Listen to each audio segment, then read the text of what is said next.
Good morning, Riverfront. Glad to be with all of you this morning.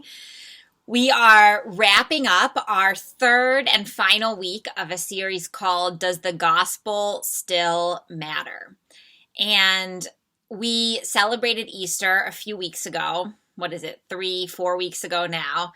And in the church calendar, we are kind of in this in-between time between Easter and Pentecost. And I feel like as a society, we are in an in-between time as well. Many of us are in between our two vaccine doses. Maybe we've gotten the first, maybe we haven't gotten the second yet. I think as a world, we're in between pandemic life and normal life, kind of like not quite sure how to be. We are in between seasons. I know that like a couple weeks ago it was 75 degrees and sunny. I got sunburned, and then this past week we were in Martha's Vineyard for my kids' April break for a few days, and it was like 40 degrees and freezing. We still had a good time, but it was really cold and it rained. It actually even snowed one day. And April is very much a transitional time in New England between seasons. And so that is the time that we are in the church year too, after Easter. And so in our reading today, which comes right before Jesus ascends to heaven, but a little while after his execution and his resurrection, we find our disciples in a similarly transitional time, a liminal time. And it's after Easter, it's after the resurrection, but it's before they've actually started doing anything. It's somewhere after the grief of Jesus's execution, but not yet at the arrival, whatever that arrival is, if there even is an arrival for them. But they're in this in-between time, wondering how to interpret what just happened to them. And they're wondering how to make sense of Jesus's death and his resurrection. And they're wondering, does this gospel matter? Does what just happened, this crazy thing that happened to us where this person that we thought was the Messiah died and then was resurrected, does this matter? And how does it matter? And how do we interpret it and live it out? And that's really what they are starting to think about in the passage that we read this morning.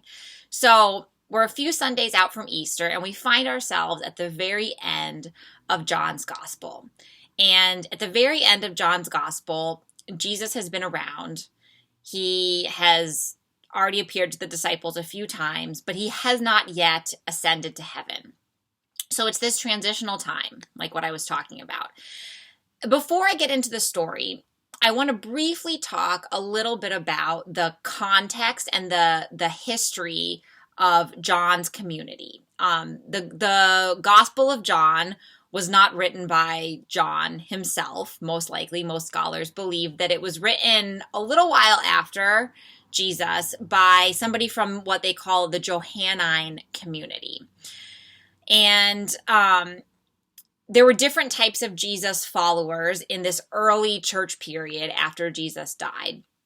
And they were not all the same, which is why we have 4 Gospels, 4 different accounts of Jesus' life. And there was actually sometimes open conflict between the different groups of Jesus followers, just like there is in Christianity today, just like there is in really any religious movement. There were differing accounts of what happened, and sometimes there were conflicts. And so each of the Gospels, Matthew, Mark, Luke, and John, is trying to make a point with the stories that they tell and how they choose to tell them. A lot of things are similar about each of the 4 Gospels, but there are also notable differences. And so the Johannine community, the community out of which the Gospel of John came, had a particular perspective. And they are responsible for the Gospel of John and also the letters, 1 John and 2 John, the letters of John. And many scholars point to John's community as being a more embodied form of faith. And they point to this community as critiquing the mainstream, more Peter-centric Jesus followers. And these Peter-centric Jesus followers had more of a hierarchy. They had more rituals, like rituals that you were supposed to do to be a good Christian. And they capitulated to Rome more. They advocated for more assimilation into the empire of Rome.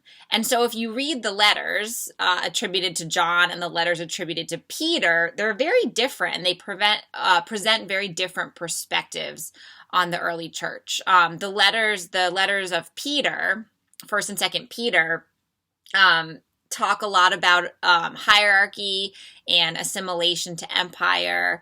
And in John, there is no Eucharist. So that's a very important ritual that is left out of John. There's no Last Supper in John. Instead, there's foot washing, a more embodied form of faith. In John, Peter gets demoted from leadership, and there's no Peter being called the rock of the church. And that's like the whole thing that the Pope is based off of in the hierarchy. That's not in John's gospel. There's no Peter being a witness to the transfiguration of Jesus. In fact, there's actually no transfiguration at all in John's gospel. There is no Peter walking on water next to Jesus. Rather, in the Gospel of John, the other disciples have more prominent roles, and women also have more leadership roles in this gospel. It's more portrayed as a more collective leadership rather than a hierarchy. And Peter, the person of Peter, Jesus' disciple, Simon Peter, is portrayed as kind of an eager follower until the rubber meets the road, and then he denies Jesus 3 times and essentially turns his back on Jesus. And this is in the other Gospels as well. And so I think some of this encounter that we read about today between Peter and Jesus at the end of John, some of this encounter is not just about Peter denying Jesus at the trial, but it's also about the Christian community who follows Peter, forgetting about what it means to be an actual follower of Jesus, because that's what the Johannine community felt about them. That was their critique. The Johannine community felt that Peter, the community that followed Peter, was getting too wrapped up in hierarchy and empire. And in this encounter between Jesus and Peter, very notably, Jesus doesn't call him Peter, which is like his rock of the church name. Pastor Ben always says Rocky, right? His Rocky name. He calls him his Hebrew name, which is Simon, son of John. So this is the important context that is undergirding this entire story and the authorship and what was going on in John's community, the Johannine community at this time. So back to the story that we just read. In this part of the gospel, some of Jesus's community have gone fishing, and this is after Jesus has already died and has already resurrected. And Jesus shows up and he offers them instructions on how to catch a huge catch of fish. Ben talked about this a couple weeks ago. And when they catch all these fish, Jesus then makes these followers, including Peter, breakfast on the beach. He cooks the fish over the fire and gives them bread and feeds his people, which is what he's been doing all along, feeding his people. And this is also kind of meant to be an homage to the feeding of the 5,000, which happened at this same lake when he miraculously multiplied the bread and the fish and fed 5,000 people. So he's feeding the disciples, and then he asks Simon Peter a question. And he says, "Do you love me? Simon, do you love me?" And he asks him the same question 3 times. And each time, Peter responds, "Yes, Lord, you know that I love you." And then Jesus tells him, "Tend my sheep." And then he asks him again, "Do you love me?" And he says, "Yes." And he says, "Feed my lambs." And then he asks him again, "Do you love me?" He says, "Yes." And he says, "Feed my sheep." Do you love me? Do you love me? Do you love me? 3 times. And most interpreters think that this set of 3 questions is kind of a penance for Peter, who, remember, denied Jesus 3 times as well. And so he denied Jesus 3 times. And so now he gets to affirm that he loves Jesus 3 times. And it's an opportunity to kind of undo his betraying. 3 denials and then 3 affirmations. And if you think about it, offering Peter this opportunity to kind of undo the wrong that he has done is a really gracious act on Jesus's part.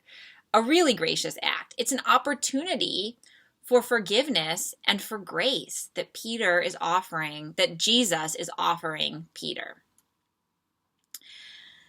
I feel like I've been a little bit hard on Peter so far throughout this sermon.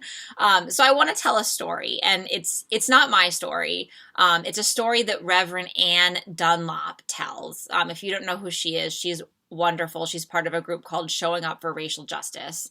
And she tells this story about going to accompany a young Guatemalan woman for her asylum hearing.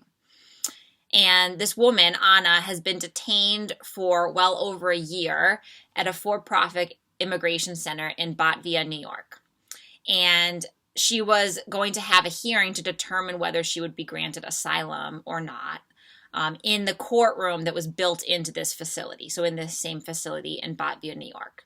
And Anne writes, or Reverend Dunlop writes, "I did not know her, but I was asked if I could attend by a pastor friend. So I drove out to Bottville, which is really in the middle of nowhere in western New York. We learned after we arrived that the hearing would be conducted by video. That is, the judge, sitting in her office in Buffalo, would be live streamed into the courtroom where Ana and her lawyer and the U.S. immigration prosecutor would be sitting. In another courtroom in the facility, the judge was being live streamed in from Texas.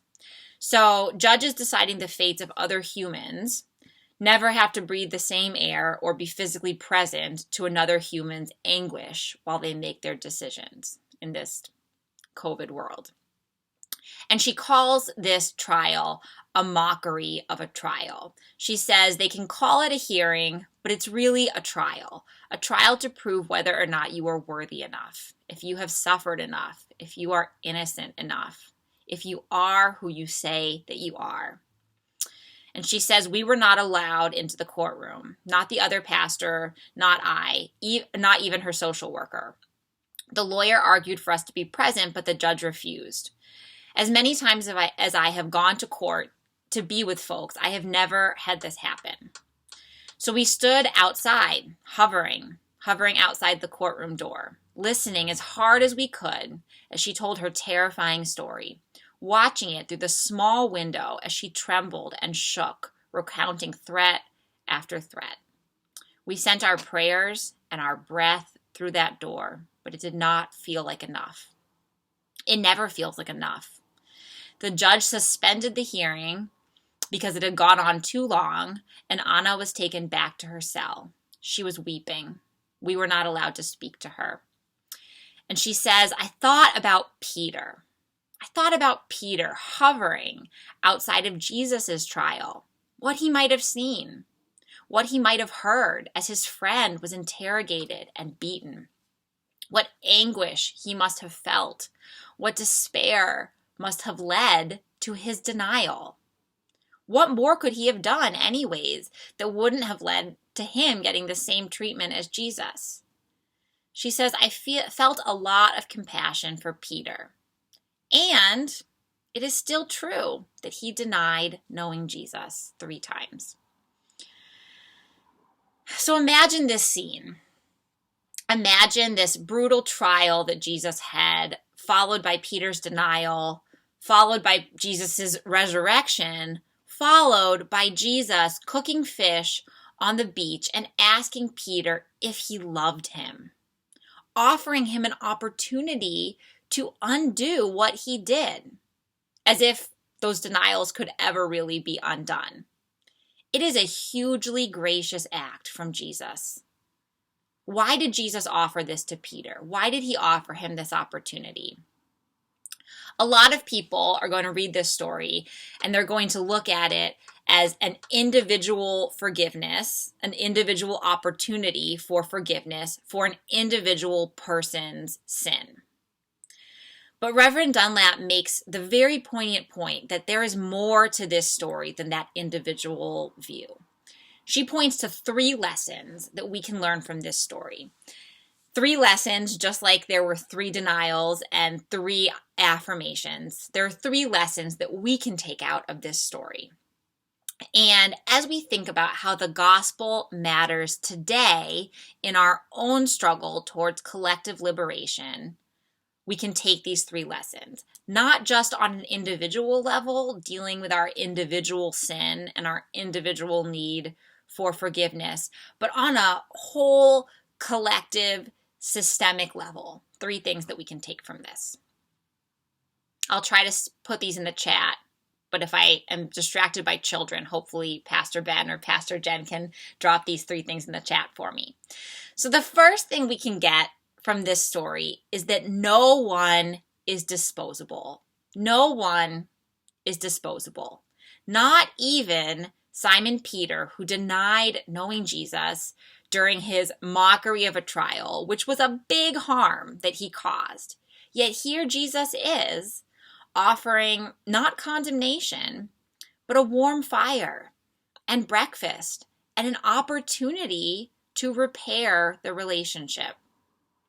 Reverend Dunlap says the tenet that no one is disposable is key for the practice of transformative justice.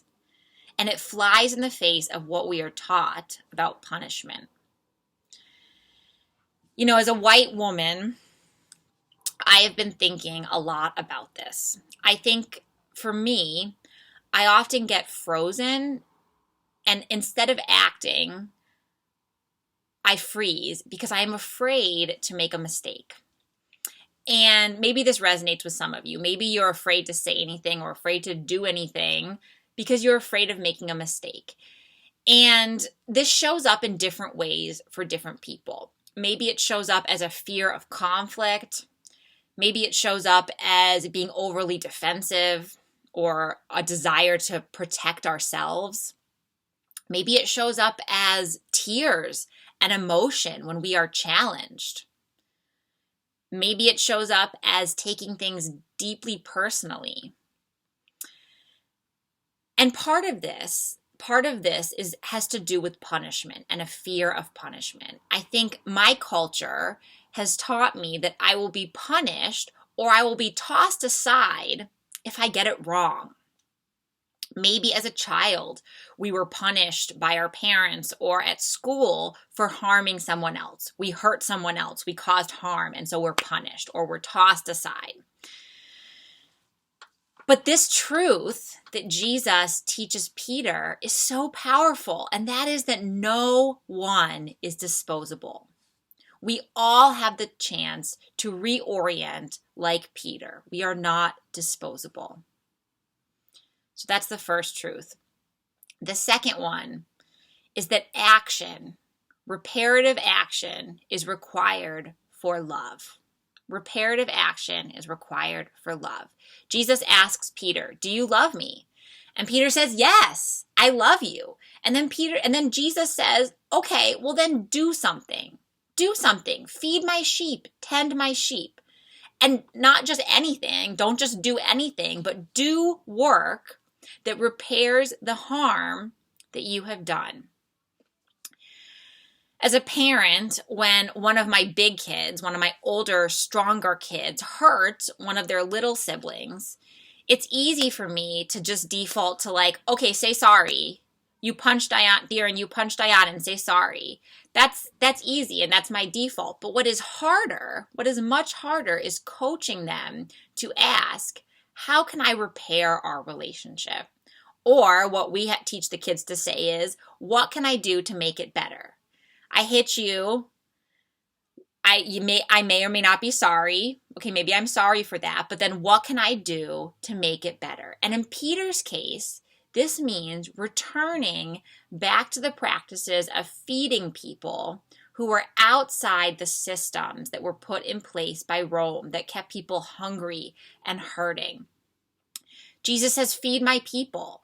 which is exactly what Jesus did during his ministry. And so what he's asking Peter to do, and what Peter does go on to do, is to extend Jesus's ministry of feeding people who were outside of the systems put in place by Rome.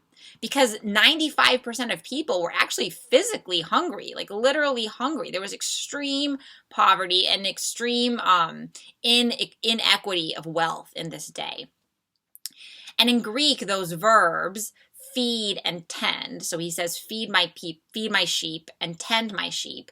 And those verbs refer to the entire well-being of a flock. They are very holistic terms, and they imply nourishment, and they imply protection, and they imply healing of an entire flock of sheep. And so I think what Jesus is saying to Peter is that love is not just a feeling that we have. Like, he asked Peter, do you love me? And Peter's like, yeah, I feel like I love you. But love isn't just a feeling, it is a verb. And reparative action is required for love. Reparative action is required for love. I mentioned that this past week we were on Martha's Vineyard for a few days in the 40-degree weather for my kids' spring break. And when we were driving around the island, we saw signs everywhere, these yard signs. I think somebody had made them, or maybe someone, like maybe the Martha's Vineyard, like politicians themselves had made them. I don't know, but they were like in everybody's yard.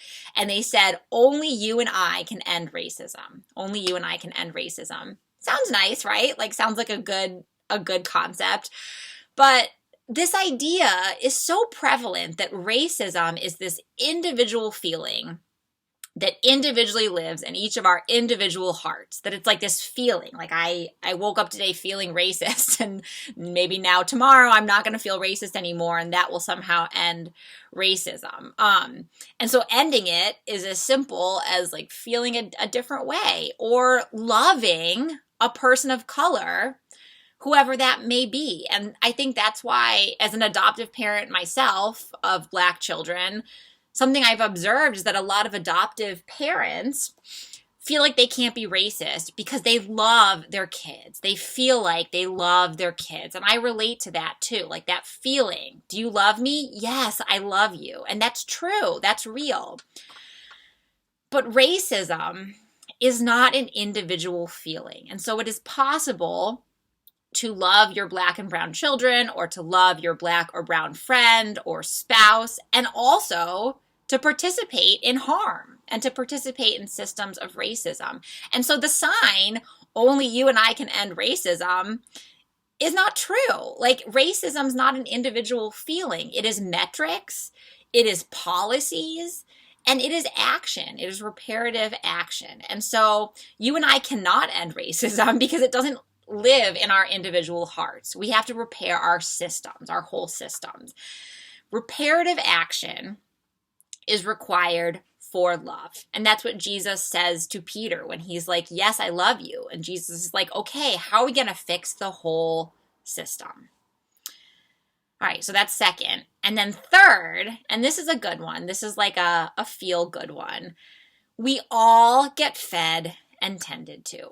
We all get fed and tended to. There is enough. There is enough. Jesus and the author of John are creating a community that is rejecting Rome's logic of who is in and who is out. In the empire, in Rome, there was not enough. Literally, there was not enough. Like, there was not enough healthcare, there was not enough food, but also figuratively, there was not enough. There were insiders and there were outsiders. Some people were worthy and some people were not worthy. Some people were fed and some people were not fed. Some people were healed and some people were not healed. And there was this deep fear of, if we reject the norm, if we reject this empire, the way of the empire, the way of Rome, how then will we live? How will we eat? How will we be cared for? And those are real things to be concerned about. I don't want to dismiss these fears. Those are real things to be worried about. And Jesus answers this question by telling Peter, feed my sheep, tend my sheep. He says we are supposed to take care of each other, feed each other, tend each other, nourish and heal and love each other. Jesus has a imagination beyond the world that Rome has created. He imagines something beyond Rome's hierarchies.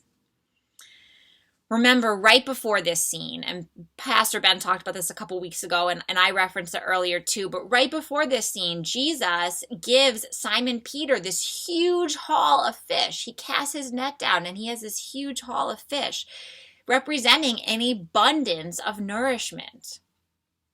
And then he says, pay it forward. I've given you all of this fish. Now pay it forward. Feed my people. Feed my sheep.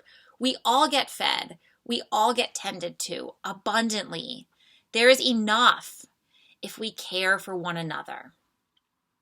In John's gospel, people are fed and people are healed, even when they don't understand. Even Judas gets his feet washed in this gospel. Even Peter gets breakfast, gets fish. And the powerful lesson here is that even when we mess up, even when we make mistakes, even when we get it wrong, there is a place for us in community. We can repair our actions, we can be fed, we can be healed. No one is disposable. Reparative action is required for love, and we all get fed and tended to. Jesus asks Peter, do you love me? Do you love me? Do you love me? And may our answer to Jesus through our actions be a resounding yes. Amen. Go in peace, everyone.